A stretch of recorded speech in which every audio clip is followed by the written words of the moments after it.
శ్రీమాత్రే నమః. Jhansi trending shorts ఛానల్కు స్వాగతం. మీరు గనక మన ఛానల్ని మొదటిసారి చూస్తున్నట్లయితే ప్లీజ్ సబ్స్క్రైబ్ చేసుకోండి.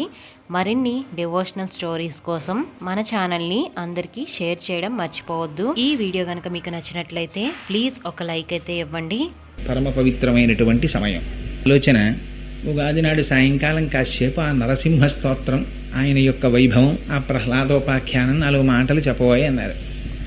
తప్పకుండా దొరగారు, మీ ఆజ్ఞ పరమేశ్వరాజ్ఞగా భావిస్తాను అన్నాను. భాగవతంలో 7వ స్కంధంలో ప్రహ్లాదోపాఖ్యానాన్ని రచించారు వ్యాస భగవానుడు. ఆయన అనుభవించినటువంటి భగవంతుని యొక్క గుణములను అందించకపోతే ఈ జనావళి ఎలా ఉద్ధరింపబడతారనేటటువంటి ఆర్తి చేత గురువులకు ఉండేటటువంటి ఆర్తి అటువంటిది. అమ్మ, పిల్లవాడు అన్నం తినలేదనుకోండి, ఎంత మధురమైన పదార్థాన్ని ఇంట్లో పచనం చేసి పెట్టనివ్వండి, ఆవిడ కడుపు నిండుతుందా? అయ్యో పిల్లలు రాలేదు, ఇంకా పిల్లలు తినలేదని కొట్టుకుపోతుంది. ఒకసారి వేసిన కూర పిల్ల రెండో మాట అడగలేదనుకోండి, ఏమీ ఇవాళ నువ్వు రెండో మాట కూర వేసుకోలేదు, బాగులేదా, కారం ఎక్కువైందా, ఉప్పు ఎక్కువైందా అని 10 మాటలు అడుగుతుంది. ఏమి ఎందుకు అడగడం అంటే ఆర్తి. ఆ తినాలనేటటువంటి ఆర్తి పదార్థము యొక్క రుచి కన్నా అమ్మ ఆర్తి అందులో కలిసి తినడం శిశువు యొక్క దేహాన్ని రక్షిస్తుంది. అలా అయ్యో నేను అనుభవించినటువంటి దాన్ని ఈ జనావళికి అందించకపోతే ఎలా అని ఆర్తి చెంది అందించారు వ్యాస భగవానుడు. దాన్ని తదనుగుణంగా భగవంతుని యొక్క కృపా విశేషం చేత రామచంద్రమూర్తి అనుగ్రహంతో పలికిడిది భాగవతమట పలికించు విభుండు రామభద్రుండట, నే పలికిన భవహరమగునట పలికెద వీరుండుగాథ పలుకగనేలా అని మహానుభావుడు అపారమైన జ్ఞాన సంపత్తితో మోక్షాపేక్షి అయినటువంటి పోతన గారు శ్రీకైవల్య పదంబు కోరుటకునై చింతించెదన్ లోకరక్షైకారంభకు భక్తపాలన కళా సంరంభకున్ దానవోద్రేక స్తంభకు కేళి లోల విలస దృగ్జాల సంభూత నానా కంజాత భవాండ కుంభకు మహానందాంగనాఢింబకున్నన్నారు. అలాంటి కృష్ణ పరమాత్మ కథ కేవలం పునరావృత్తి రహిత శాశ్వత శివ సాయుధ్య సిద్ధి కొరకు చెప్పుకుంటున్నానని ప్రారంభించినటువంటి పోతన గారు అద్భుతంగా ఆంధ్రీకరించారు. అందులో ఆ ప్రహ్లాదోపాఖ్యానాన్ని ప్రారంభం చేస్తూ అంటారు, చాలా ఆశ్చర్యకరమైన విషయం ఏమిటంటే 7వ స్కంధంలో మనందరి తరపున వెయ్యవలసినటువంటి ప్రశ్న ఒకటి వేశాడు ధర్మరాజు గారు. అసలు మనకి ఉపనిషత్తులు వచ్చింది అందుకు వచ్చేయండి. ఉపనిషత్తు శిష్యుడు ప్రశ్న వేస్తాడు, గురువు సమాధానం చెప్తాడు. ఆ ప్రశ్న ఎంత అందమైన ప్రశ్న వేశాడంటే ధర్మరాజు గారు, కృష్ణ భగవానుడు శిశుపాలుడిని సంహరించారు.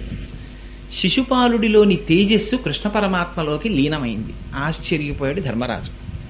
ఇదేమిటయా, జీవించి ఉన్నంత కాలం కృష్ణ పరమాత్మని నిందించడం తప్ప వేరొకటి తెలియదు శిశుపాలుడికి. మరి అటువంటి వాడు ఎలా పొందాడు పరమాత్మని? ఇది సనాతన ధర్మంలో తెలుసుకోవలసినటువంటి గొప్ప రహస్యం.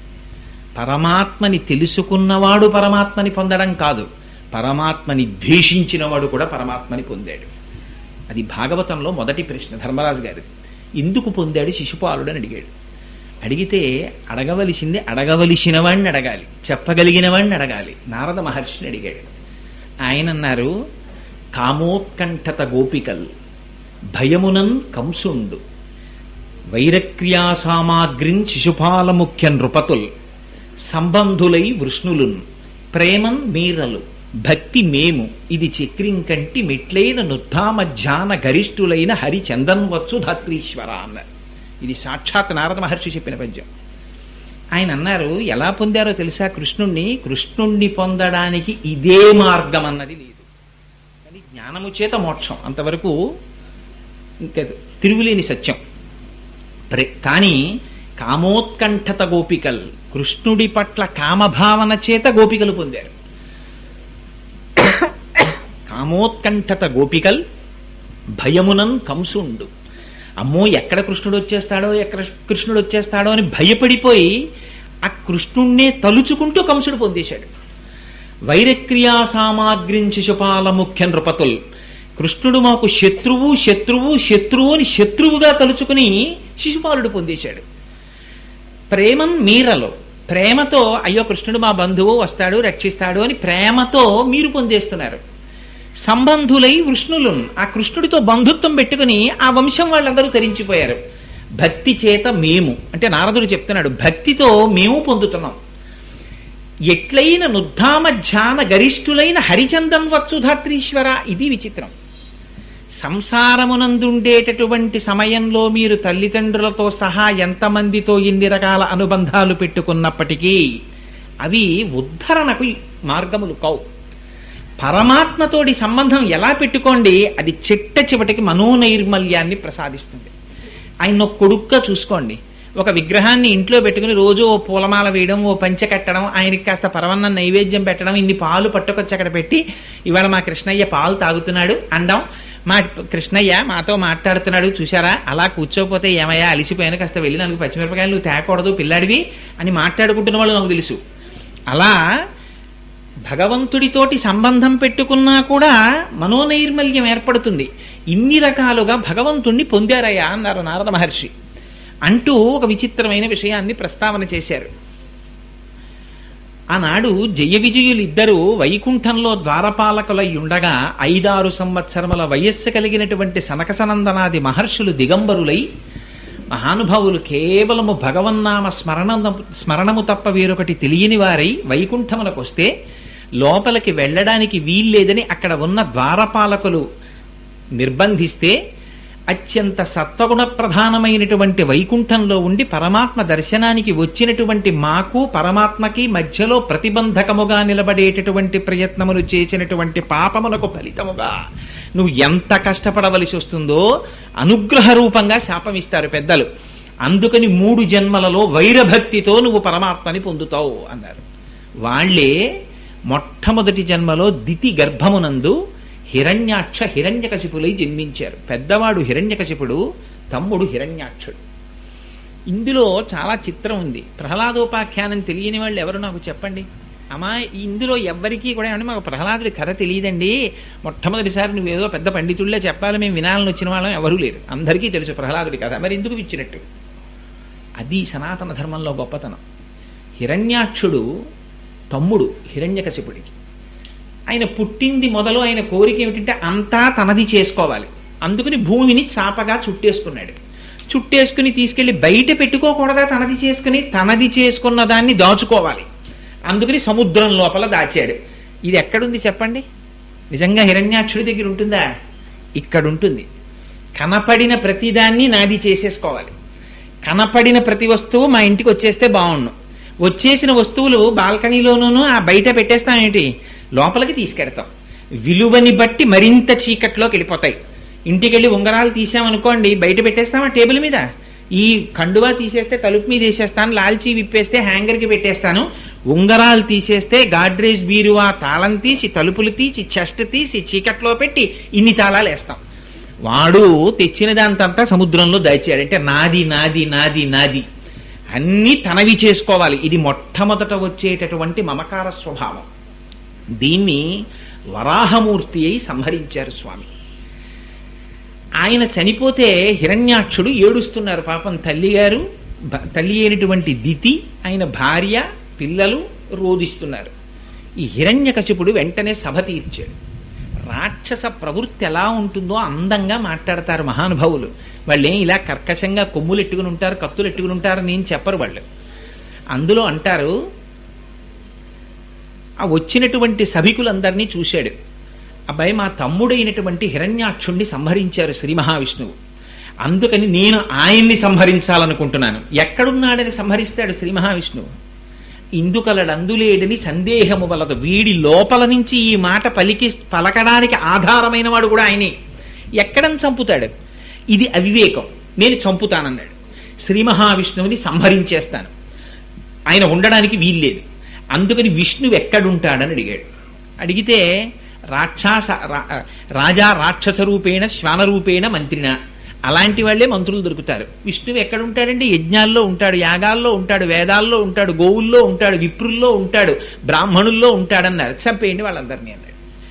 దీంతో పాటుగా నీడనిచ్చే చెట్లు ఎక్కడైనా ఉంటే, అగ్నిహోత్రాలు ఎక్కడైనా ఉంటే, గోవులు కనపడితే వీటిని అన్నింటినీ చంపేయండి, విష్ణు ఉండడియా, ప్రదేశం తెలిసిపోయింది కదా, వెళ్ళండి అన్నాడు.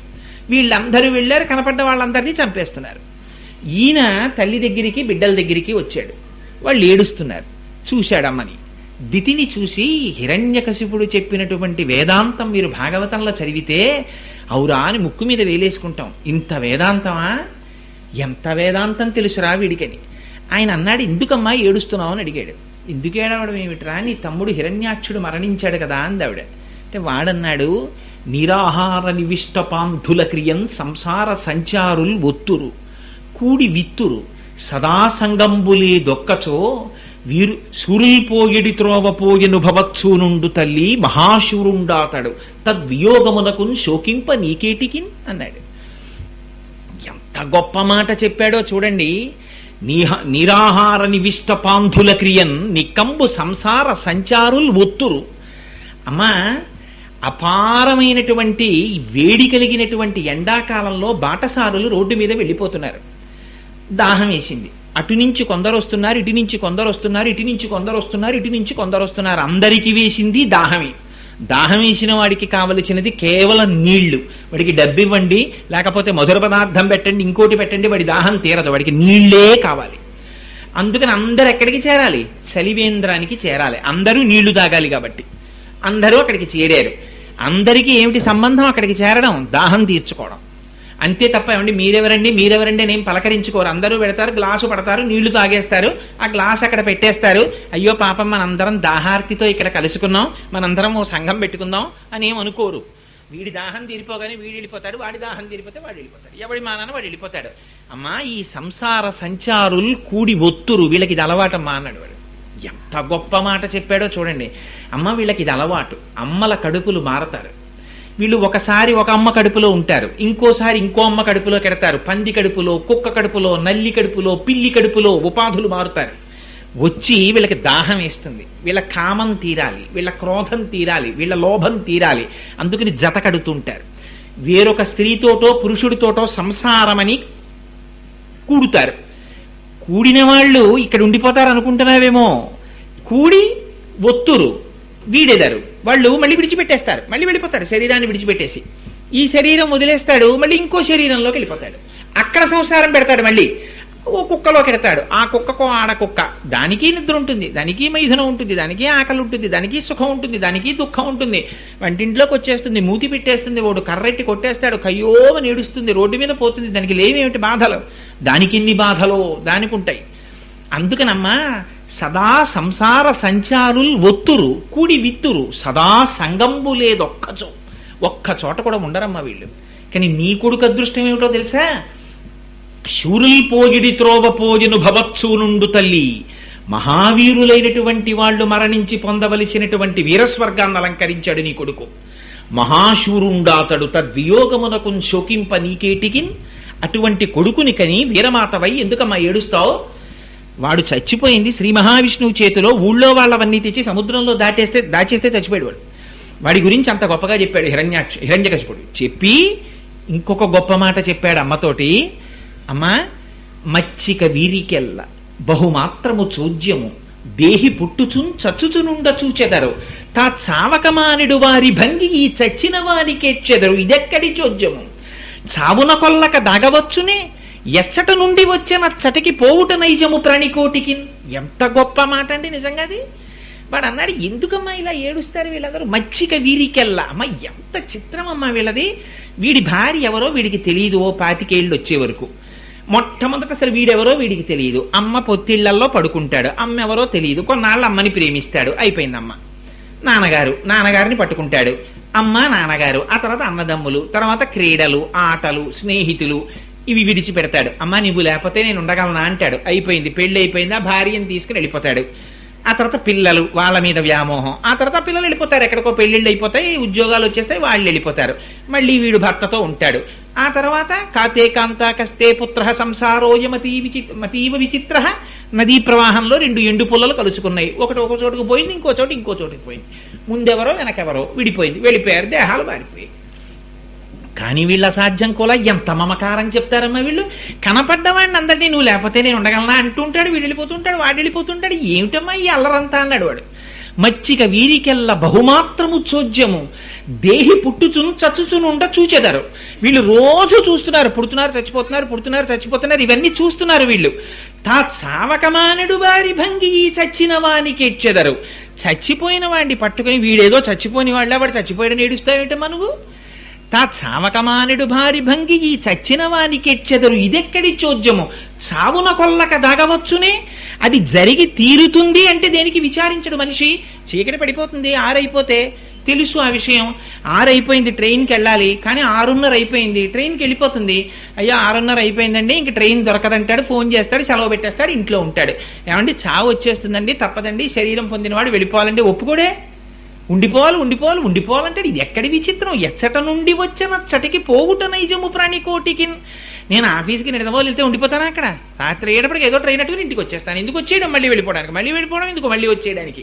ఈ ప్రయాణంలోనే అంత సత్యం ఉంటే ఈ ప్రయాణంలో సత్యం లేదు. ఎక్కడి నుంచి ఇది పట్టుకుని వచ్చానో అక్కడ మళ్ళీ దీన్ని అప్పచెప్పేసి మళ్ళీ నేను వెళ్ళిపోవాలి. ఎచ్చట నుండి వచ్చనచ్చటికి పోవుట నైజము ప్రాణికోటికి.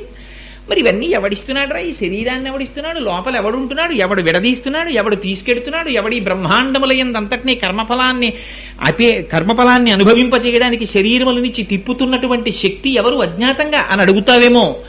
ఎవ్వడు సృజించు ప్రాణుల, ఎవ్వడు రక్షించు త్రుంచు, ఎవ్వడనంతుండెవ్వడు విభుడెవ్వడు వాడి విధమున మనుచు బెనుచు హేలారతుడై అన్నాడు. ఎవ్వడు సృజించు ప్రాణుల. అమ్మ వీళ్ళకి తెలియదమ్మా, మా అబ్బాయి అంటారు. ఏమిటి మా అబ్బాయి? వీడేం చర్మం తీసుకొచ్చి బజార్లో కొని తొడిగాడా? వీడు 2 కళ్ళు కొని తెచ్చి పెట్టాడా? 2 ముక్కులు ఇట్టాడా? 2 చెవులు ఇట్టాడా? ఏం పెట్టాడు? పెట్టినవాడు వేరొకడు ఉన్నాడు. వాడు ఎవ్వడు సృజించు ప్రాణుల, వాడు సృష్టించినవాడు.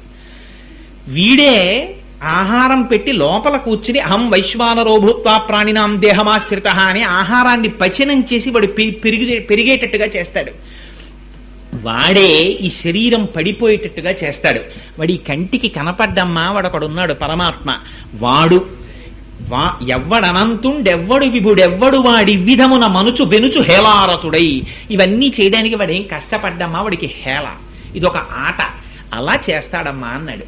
చెప్పండి, ఇప్పుడు హిరణ్యకశిపుడికి పరమాత్మ ఉన్నాడన్న విషయం తెలియదు? ఎంత స్పష్టంగా తెలుసో చూడండి. అంటే విన్న వాళ్ళకి ఉపశమనం పొందారు. ఏమో నిజమే కదా, ఎవరు మాత్రం శాశ్వతం అనుకున్నారు. వెంటనే హిరణ్యకశిపుడు తపస్సు చేసుకోవడానికి వెళ్ళాడు బ్రహ్మగారి గురించి. ఎంత గొప్ప తపస్సు చేశాడంటే ఒంటికి పట్టినటువంటి క్రిమికీటకాదులు ఆయన యొక్క శరీరాన్ని తినేసాయి.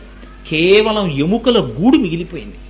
మిగిలిపోతే ఆ కపాల భాగంలోంచి వచ్చినటువంటి ఆ తపోధూమము అన్ని లోకములను ఆవరించేస్తే దేవతలు వెళ్ళి వేడుకున్నారు చతుర్ముఖ బ్రహ్మగారిని, మీరు వెళ్ళి ఆయనకి ప్రత్యక్షం అయితే తప్ప ఆయన తపస్సు ఆపడు వెళ్ళమని. చతుర్ముఖ బ్రహ్మగారు వచ్చి ప్రత్యక్షమై తన కమండలంలో నీళ్లు తీసి ప్రోక్షణ చేశారు. వెంటనే పూర్వస్వరూపాన్ని పొందాడు. పొంది బ్రహ్మగారిని స్తోత్రం చేశాడు. చాలా సంతోషించారు బ్రహ్మగారు. నీకేం కావాలని అడిగారు. అడిగితే వాడు అన్నాడు, గాలిన్, కుంభిని, అగ్ని, అంబువుల, ఆకాశస్థలిన్, దిక్కులన్, రేలన్, ఘస్రములన్, తమ, ప్రభల, రక్షవు మృగ, వ్యాళాదిత్య, నరాది, జంతు, కలహవ్యాప్తిన్, సమస్తాస్త్ర శస్త్రాళిన్, మృత్యువులేని జీవనము లోకాధీశ ఇప్పించవే అన్నాడు. వాడు వాళ్ళ అమ్మకి చెప్పింది ఏమిటి ఇంత వేదాంతం? అమ్మ ఎవరికైనా శరీరం విడిచిపెట్టేస్తాడమ్మా, చావు లేని వాళ్ళల్లా ఏడుస్తారు ఏమిటమ్మా వీళ్ళందరూ అని చెప్పాడు. ఇక్కడికి వచ్చి వాడు బ్రహ్మగారిని కోరిన కోరిక ఏమిటి? అయ్యా నాకు ఓ కోరిక ఉంది, నాకు మీరు తీర్చాలన్నాడు. ఏమిటన్నారు? గాలిన్, కుంభిని, నేను గాలిలో కాని, ధూళిలో కాని, అగ్నిలో కాని, నీటి చేత కాని, ఇంట్లో కాని, బయట కాని, ఆకాశంలో కాని, భూమి మీద కాని, యక్ష, కిన్నెర, కింపురుష, దానవ, మృగములు, అస్త్రములు, శస్త్రములు, పావులు, గరుడు, వీళ్ళెవ్వరి చేత నేను సంహరింపబడకూడదు. అటువంటి మృత్యువు లేని జీవితాన్ని నాకు కటాక్షించు అన్నాడు. అంటే బ్రహ్మగారు అన్నారు, అబ్బో ఇటువంటి వరం ఎవరు కోరలేదురా ఇంతకు ముందు, నువ్వు ఇంత గొప్ప వరం కోరావు, అయినా నీకు ఇస్తున్నాను, నువ్వు భక్తితో ప్రవర్తించు అన్నాడు. ఎందుకు ఆ మాట చెప్పడం బ్రహ్మగారు? మనిషికి ఏది లేకపోయినా మృత్యు అనేటోటి ఉంది కాబట్టి కొంత కాకపోతే కొంతైనా భయం ఉంటుంది. అసలు మృత్యువు లేదన్నాడు అనుకోండి, వాడు ఎవరికి వెరుస్తాడు, అహంకారం బయలుదేరిపోతుంది. ఇంత గొప్ప వరం ఇచ్చాను వీడు ఏం చేస్తాడో అని అనుమానం. అందుకని తండ్రి ఇవ్వకూడనంత సొమ్ము కొడుక్కి ఇచ్చాడనుకోండి, ఒకవేళ తనకు అర్జెంటు పనుండి వెళ్ళలేక కొడుకుని కాలేజీలో ఒరే జాగ్రత్తగా పట్టుకెళ్ళి 25,000 ఫీజు కట్టేయి అంటే స్టేషన్లో నిలబడి 10 మాటలు, రే 25,000 జాగ్రత్త, 25,000 జాగ్రత్త అండు, రే పెట్టి జాగ్రత్తగా పెట్టుకో, పెట్టి జాగ్రత్తగా పెట్టుకో అంటుంటాడే, అలా వీడికి మృత్యువు లేని జీవనం ఇస్తున్నాను, వీడు ఏం ఉపద్రవం తెస్తాడో అని, రే భక్తిగా ఉండు, భక్తిగా ఉండు, భక్తిగా ఉండని 10 మాటలు చెప్పారు బ్రహ్మగారు. బ్రహ్మగారు అటువైపు వెళ్ళారంతే వీడి ఇంటికి వచ్చాడు. ఇంద్రుడు ఎక్కడున్నాడని అడిగాడు. అడిగి యుద్ధానికి బయలుదేరాడు. ఇంకా మృత్యువు లేదనేసరికి ఎంత విర్రవీగిపోతాడో చూడండి. ఇది ఎక్కడిది చెప్తున్నారు ఈ రహస్యాన్ని? మృత్యువు గురించినటువంటి చింత వెంటాడేది వృద్ధాప్యం వచ్చిన తర్వాత. ఇంకేముందండి, 70 ఏళ్ళు కాటికి కాళ్ళు చాపు కూర్చున్నాను అంటాడు. అన్నింటికీ భయమే మృత్యువు వచ్చేస్తుందని. మృత్యువు గురించి చింతలేని వయస్సు యవ్వనం. అందుకే ఆ యవ్వనంలో అదుపు చేయడం చాలా కష్టం. ఒంట్లో బలం ఉందని తిరుగుతూ ఉంటాడు. మృత్యువు లేదనేసరికి దేవతల్ని, ఇంద్రుణ్ణి, ఋషుల్ని, పితృదేవతల్ని, నాగములను, గంధర్వులను, ఆఖరికి తద్దినాలు పెడితే వెళ్ళవలసినటువంటి పితృపిండములు కూడా వాడే తినేసేట హిరణ్యకశిపుడు. యజ్ఞయాగాది క్రతువులను ధ్వంసం చేసేశాడు. పన్నగముల యొక్క పడగల మీద ఉండేటటువంటి రత్నములను అపహరించి తీసుకెళ్లిపోయాడు. వాడు పడుకునుంటే వాడి భటులు చెప్తుండేవారట, గంధర్వులారా జాగ్రత్తగా పాట పాడండి, నారదుడా సంగీతం చక్కగా పాడు, వీణ వాయించు, దేవతలారా మీరు నడిచేటప్పుడు చప్పుడు చెయ్యకండి, లోపల మహారాజు పడుకుని ఉన్నారు. పంటలకి విత్తనాలు వెయ్యకుండా పంటలు పండేవిట. హిరణ్యకశిపుడు పరిపాలిస్తున్నాడు కనుక సూర్యుడు చాలా జాగ్రత్తగా ఎక్కువ వేడి లేకుండా మందంగా మాత్రమే వేడిని ప్రసరించేవట. వాడు సమస్త దిక్పాలకులను శాసించాడు. యజ్ఞయాగాది క్రతువులను భంగం చేసేశాడు. సాధు పురుషులైన వాళ్ళందరూ అరణ్యములు పట్టి పారిపోయారు.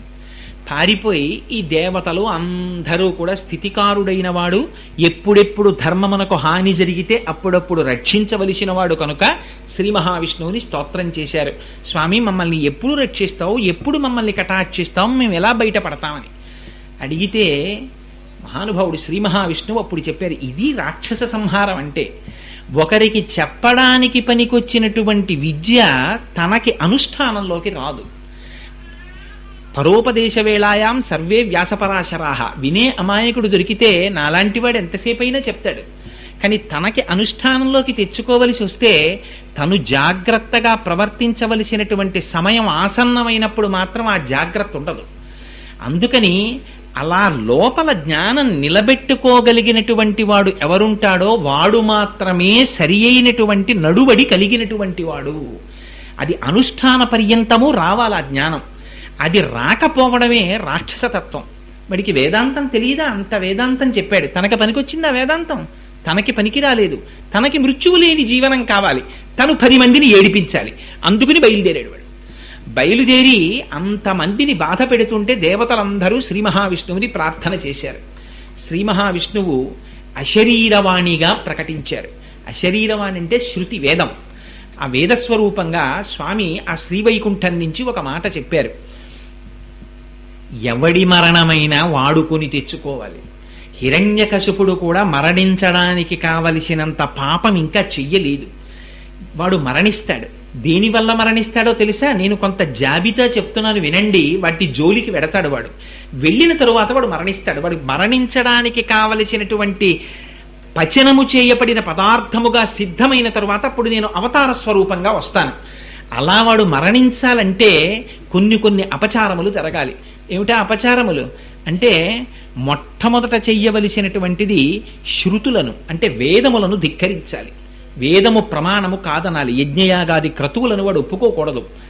శురలందు, శృతులందు, ఆ తరువాత ఆ యోగమార్గమందు, ధర్మ పదవియందు, పూని నాయందు, శుద్ధ సాధులందు ఎవ్వడలిగి ప్రవర్తించు వాడు నా చేత హింస పొందు. ఎవడు వీటన్నింటినీ తిరస్కరించి ప్రవర్తించడం మొదలు పెడతాడో వాడు చిట్ట చివర నా చేత మృత్యువుని కొని తెచ్చుకుంటాడు. పైగా వాడి కడుపున ప్రహ్లాదుడనబడేటటువంటి కుమారుడు జన్మిస్తాడు. ఆయన అపారమైనటువంటి విష్ణు భక్తుడు, జ్ఞాని. ఆయనకి ద్వంద్వములు కనపడవు. వాడు పరుడు, నేను ఒకణ్ణి, వాడు వేరు నేను వేరు అని చూడడం ఆయనకి చేత కాదు. అంతటా నన్నే చూస్తూ ఉంటాడు. అంతటా 2 చూసేవాడు హిరణ్యకశిపుడు, అంతటా 1 చూసేటటువంటి వాడు ప్రహ్లాదుడు. అంతే తేడా. హిరణ్యకశిపుడు ఎప్పుడు చూసినా వాడు దేవతలు, వాళ్ళు యక్షులు, వాళ్ళు గంధర్వులు, వాళ్ళు కిన్నెరులు, వాళ్ళు కింపురుషులు, వాళ్ళని నేను కొట్టాలి, నేను బాగుండాలి అని ఆలోచిస్తాడు. వాళ్ళు నారాయణ స్వరూపం, వాళ్ళు విష్ణు స్వరూపం, నేను విష్ణు స్వరూపం, అంతా విష్ణుమయం జగత్ అని చూస్తాడు ప్రహ్లాదుడు.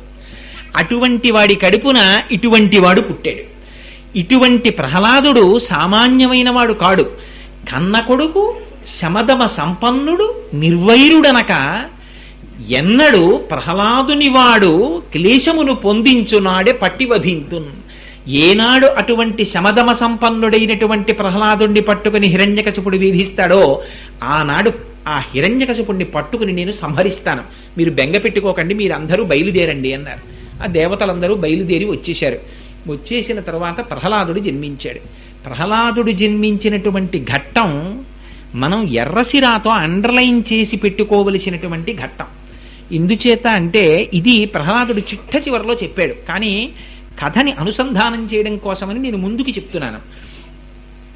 హిరణ్యకశిపుడు తపస్సు చేసుకోవడానికి వెళ్ళినప్పుడు లీలావతి ఒక్కతే అంతఃపురంలో ఉండగా దేవతలు ఇదే సమయమని వచ్చి హిరణ్యకశిపుడి రాజధానిని ముట్టడించి హిరణ్యకశిపుడి భార్య అయిన లీలావతి గర్భవతి అయి ఉండగా దేవేంద్రుడు ఆవిడ్ని బంధించి తీసుకుని పోతున్నాడు. నారదుడు ఎదురొచ్చాడు. గర్భిణి స్త్రీ అబల భర్త తపస్సు చేసుకుంటుంటే అపహరించి తీసుకెడుతున్నావా, ఇది నువ్వు చెయ్యవలసిన పనేనా అని అడిగాడు. అడిగితే మహానుభావ, నేను అన్యభావనతో తీసుకెళ్ళటం లేదు, వీడి తండ్రి ఒక్కడు జీవించి ఉన్నంత మాత్రం చేత మమ్మల్ని క్లేశ పెడుతున్నాడు. అటువంటి వాడు ఆ హిరణ్యకశిపుని యొక్క వీర్యం ఈవిడ కడుపులో వృద్ధి పొందుతోంది, వీడు బయటికి వస్తే ఇంకిన్ని ఉపద్రవాలు తెస్తాడో, అందుకని ఈ పిల్లవాడు పుట్టగానే నా వజ్రాయుధంతో సంహరించి ఆవిడ్ని విడిచిపెట్టేస్తాను, అందుకు తీసుకెడుతున్నానన్నాడు. నారదుడు అన్నాడు, నువ్వు సంహరించగలిగినటువంటి కుమారుడు ఆ కడుపులో లేడు. ఆ పిల్లవాడు మహావిష్ణు భక్తుడు, అపారమైన జ్ఞాని, వాడికి మరణం లేదు. అటువంటి మహాపురుషుడు ఉన్నాడు ఆ కడుపులో, నువ్వు సంహరించగలిగిన వాడు కాడు, అందుచేత ఆమెను విడిచిపెట్టన్నాడు. ఈ మాట వినగానే ప్రదక్షిణం చేశాడు నారదుడు. ఇంద్రుడు ప్రదక్షిణం చేసి లీలావతిని తెచ్చి నారదుని ఆశ్రమంలో విడిచిపెట్టాడు. లీలావతి అక్కడే కూర్చుని ఉండేది. నారదుడు రోజు బోధ చేసేవారు కూర్చోపెట్టి. మీరు జాగ్రత్తగా వినాలి ఈ విషయాన్ని. వింటున్నదెవరు బాహ్యంలో? లీలావతి వింటోంది. పైకి కనపడకుండా వింటున్న వాళ్ళెవరు? లీలావతి గర్భాంతర్గతమైనటువంటి పిండము రూపములో ఉన్నటువంటి ప్రహ్లాదుడు వింటున్నాడు. బయటికి వచ్చిన తరువాత ఎవరికి నిలబడింది జ్ఞానం? ప్రహ్లాదుడికి నిలబడింది, లీలావతికి పోయింది. లీలావతికి ఆ జ్ఞానం కలగలేదు. ఎందువల్ల లీలావతికి పోయిందో, ఎందువల్ల ప్రహ్లాదుడికి ఉండిపోయిందో ప్రహ్లాదుడే చెప్తాడు చిట్ట చివర రాక్షస కుమారులతో. అందుచేత ప్రహ్లాదుడు చాలా అపారమైనటువంటి విష్ణుభక్తి సంపన్నుడు. ఆయన ఎంతటి విష్ణుభక్తి సంపన్నుడంటే పోతన గారు సాధారణంగా ఎంతటి మహాభక్తులకు కూడా వెయ్యనటువంటి విశేషాల్ని తీసుకొచ్చి ప్రహ్లాదుడికి వేశారు. ఆయన సామాన్యమైనటువంటి భక్తుడు కాడు. ఆయనకున్నటువంటి గుణములను వర్ణించాలంటే ఎవరు లెక్క పెట్టలేరయ్యా. ఫణిపతికి బృహస్పతికి భాషాపతికి అన్నారు. ఇది ఎంత కష్టం అంటే 1000 పడగలు కలిగి 1000 తలలు కలిగినటువంటి ఆదిశేషుడు కూడా లెక్క పెట్టలేడు ప్రహ్లాదుడి గుణాల్ని. ఆఖరికి ఫణిపతికి బృహస్పతికి, దేవగురువైనటువంటి బృహస్పతి చెప్పలేడు. ఫణిపతికి బృహస్పతికి భాషాపతికి, సరస్వతీదేవి భర్త అయినటువంటి చతుర్ముఖ బ్రహ్మగారు కూడా చెప్పలేరు ప్రహ్లాదుడి గుణాలు. అంత గొప్ప గుణములు కలిగినటువంటి వాడు. ఆయన ఎంతటి భక్తుడంటే పానీయంబులు త్రాగుచున్, కుడుచుచున్, భాషించుచున్, హాసలీలా నిద్రాదులు చేయుచున్, తిరుగుచున్, లక్షించుచున్, సంతత శ్రీనారాయణ పాదపద్మజుగళీ చింతామృతాస్వాద సంధానుండై మరచన్ సురారి సుతుడే తద్విశ్వమున్ భువరా అన్నారు. తాగలేదా?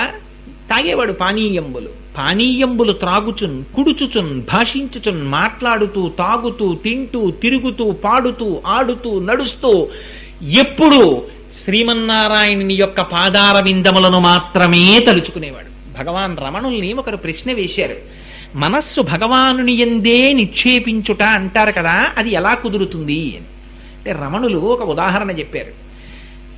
అడవిలో వెళ్ళేటటువంటి స్త్రీలు కుండలతో నీళ్లు తల మీద పెట్టుకుని నడిచి వెళ్ళిపోతుంటారు. వెళ్ళిపోతున్నప్పుడు వాళ్ళు ఒకళ్ళతో ఒకళ్ళు మాట్లాడుకుంటుంటారు. నిండుగా నీళ్లు ఉన్నటువంటి కుండని తల మీద పెట్టుకుని నడిచి వెడుతుంటారు. కాలు ఏమాత్రం తొట్టు పడిందా ముందు పగిలిపోయేది తల మీద ఉన్న కొండ కింద పడి. వెళ్ళిపోతున్నప్పుడే నిశ్శబ్దంగా కొండ మీదే దృష్టి పెట్టుకునో భూమిని చూస్తూనో వెళ్ళరు, పక్క వాళ్ళతో మాట్లాడుకుంటూ వెళ్ళిపోతుంటారు. ఇంత మాట్లాడుకుంటూ వెళ్ళిపోతున్నప్పటికీ కూడా తమ తల మీద పెట్టుకున్నటువంటి కొండ మీద దృష్టి ఉండిపోయినట్టు, తాము బయట ఏ పనులు చేసినా లోపల మాత్రం భగవంతుని యొక్క పాదార వింద సంసేవనము అలవాటు పడడం కొండ మీద దృష్టి వంటిది. దానికి నీకు తెలియకుండా దృష్టి పెట్టగలిగినప్పుడు దీని మీద నీ దృష్టి ఎందుకు నిలబడదు అంటే అభ్యాసము దాని యందు అనురక్తి లేదు.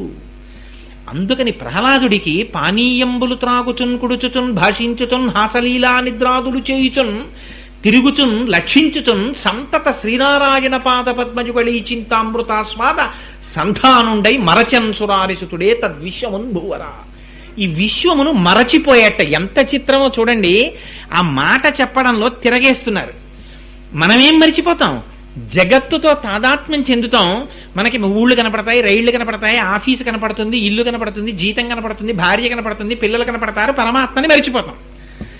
ఆయనకి పరమాత్మ కనపడుతున్నాడు, భార్య కనపట్టలేదు. అంటే అప్పటికి ప్రహ్లాదుడికి పెళ్ళయిందని కాదు, తండ్రి కనపట్టలేదు, తల్లి కనపట్టలేదు, అన్నదమ్ములు కనపట్టలేదు, ఎవరూ కనపట్టలేదు, పరమాత్మ ఒకడు కనబడుతున్నాడు. ఎందుకని? తదధిష్టానమైనటువంటి బ్రహ్మమును చూస్తున్నాడు. దృష్టిలో తేడా. ఇద్దరూ ఒక కొట్టుకే వెళ్ళారు. ఒక ఆయన బంగారం నగలు చూస్తున్నాడు, ఉంగరాలు చూస్తున్నాడు, చేతులకు పెట్టుకునే కంకణాలు చూస్తున్నాడు, కడియాలు చూస్తున్నాడు. ఇంకొక ఆయన దాని లోపల ఉన్నదంతా బంగారమే అని చూస్తున్నాడు. బంగారమును చూస్తున్నవాడు నామరూపాత్మకమైన జగత్తుతో తాదాత్మ్యం చెందట్లేదు, లోనున్న అధిష్టానమును చూస్తున్నాడు. అలా పైకి జగత్తుని మరిచిపోతున్నాడు, లోపల బ్రహ్మమును చూస్తున్నాడు ప్రహ్లాదుడు. మనం జగత్తుని చూస్తూ ఉంటాం, బ్రహ్మమును మరిచిపోతూ ఉంటాం మనం.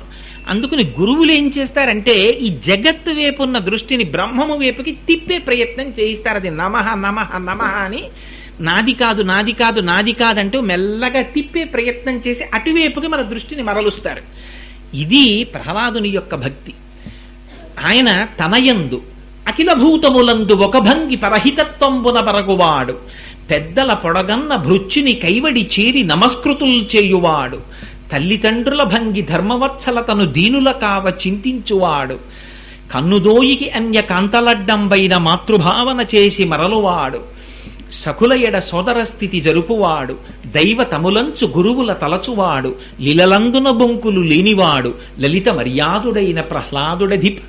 ఆ బ్రహ్మముని చూడడం అనేటటువంటి వాడి యొక్క లక్షణం ఎలా ఉంటుందో చెప్తున్నారు. ఎంత అందంగా చెప్తున్నారో చూడండి. ప్రహ్లాదుడిని అడ్డిపెట్టి తనయందు అఖిల భూతములందు ఒక భంగి పరహితత్వంబున బరగువాడు, తనయందు అన్ని భూతముల యందు ఒకటే చూసేవట్ట. నేను వేరు వాళ్ళు వేరు కాదు, నా యందున్నది పరమాత్మే, వాటి యందున్నది పరమాత్మే. ఇది చెప్పడం అంత తేలిక కాదండి ఆచరణలో. చంద్రశేఖర పరమాచార్యులు వారు కంచి పీఠాధిపతులుగా ఉండగా ఒకానొక నాడు యాగం చెయ్యడం కోసమని ఒక పల్లెటూరు వెళ్ళారు. ఆయనకు ఒక పాక వేసి ఒక మట్టి గోడలు కట్టారు. ఒకనాడు మధ్యాహ్న కాలంలో శిష్యులందరూ వచ్చి చుట్టూ కూర్చుని ఉండగా పరమాచార్యుల వారు ఆ గోడ కానుకొని కూర్చున్నారు. కాసేపు అయిన తరువాత ఒక శిష్యుణ్ణి పిలిచి, నా కండువా మెల్లిగా తప్పించి ఒక్క పురుగు కూడా మరణించకుండా చాలా జాగ్రత్తగా ఒక్కొక్క చెద పురుగుని తీసేయి అన్నారు. ఆ వెనక మట్టి గోడలో పట్టినటువంటి చెద పురుగులు కురుకుతున్నాయి పరమాచార్యుల వారి శరీరాన్ని. ఆయన గమనించారు. ఏ కండువాతో ఇలా అనుకోలేరా, ఇలా అంటే అవి చచ్చిపోతాయి, అందుకని ఒక్క పురుగు చావకుండా జాగ్రత్తగా తీసేయమన్నారు. ఇది తనయందు అఖిల భూతములందు నొక భంగి పరహితత్వంబున బరగువాడు. నాయందు ఏ పదార్థముందో అది ఇతర పదార్థములలో ఉంది. నా శరీరమే, నా శరీరంలో ఈ చెయ్యిని కొట్టేస్తుందా ఎప్పుడైనా? లేకపోతే ఈ చెయ్యి ఈ లెంప నేను ఇంకోడిని కొట్టేస్తాను కానీ, ఎందుకంటే వాడు వేరు నేను వేరు, అందుకని వాడిని కొట్టేస్తాను. అంతేకాని కొట్టేస్తారా ఎప్పుడైనా చెయ్యి లెంపకాయని కొట్టేయడం, అంతేగాని నా చెయ్యి కొట్టేసిందని నేను మా అమ్మగారి దగ్గరికి వెళ్ళి అమ్మ ఈ చెయ్యి కొట్టేసిందమ్మా లెంపకాయ అని చెప్పి ఏడవడం ఉంటాయా? ఈ చెయ్యి ఈ లెంపకి ఎన్నడూ శత్రువు కాదు. ఎందుకని? ఇవన్నీ ఒకటికి చెందినవి. కానీ మా తమ్ముడు నేను కాదు, అందుకని మా తమ్ముడిని కొడుతుంది చెయ్యి. అది ప్రహ్లాదుడు కాదు. ప్రహ్లాదుడికి అంతటా ఒకటే, ఇదంతా పరమాత్మ యొక్క అవయవములే. ఒక అవయవమునకు ఇంకొక అవయవములతో వైరం ఎందుకుంటుంది? అందుకని అంతటా బ్రహ్మమును చూసేవాడు. ఇది ఆయన యొక్క జ్ఞానస్థితిని చెప్తున్నారు.